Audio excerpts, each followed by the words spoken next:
as all mixing work, sometimes you just get employed as like more of a button pusher and just someone to get a job done. Once you've built up trust with a client, and they might give you more room for experimentation.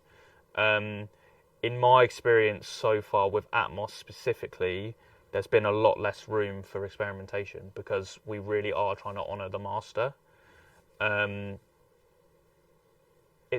We're still in a stage now where we're trying to get like labels and A&Rs like on board with Atmos, because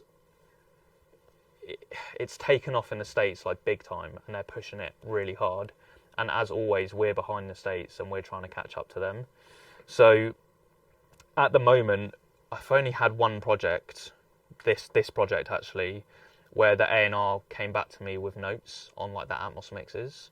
The rest of the time it just seems like a bit box ticky. They're like, okay, we need Atmos mixes, like let's just get them done, and then it's really just like up to whoever's doing them, in this case me, to be like, I'm really happy with this. So it's kind of being championed by engineers at the moment, and I think it's going to trickle down. Like producers are now kind of thinking about it when they're making music, which is exciting. And like I said, like in the States, I imagine that there is artists who are recording and producing music with Atmos in mind.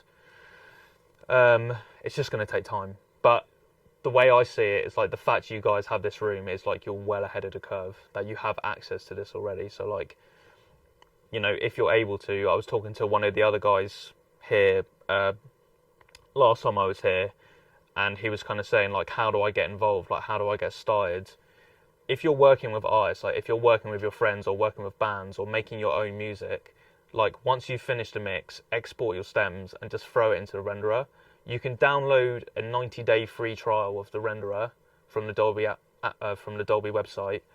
You can start on headphones and just start playing around with binaural settings and seeing how things translate. Like once you start moving around and understanding the relationship between the panner and how it translates, you'll be ahead of it again. And then the fact that you're able, I don't know how it works with like this room, if you can book it out or whatever, but get in here and like start playing around, because I suppose this kind of comes down to like getting ahead of the game again and like marketing yourself. But if you can be like, I don't know what the state of it in Bristol is like, but if you can be like, I can mix your tracks and also I'll throw in a free Atmos mix on top of what I'm doing, then who's not going to take that? Like if we can get independent artists to start getting on it as well, like we're in a really exciting time. So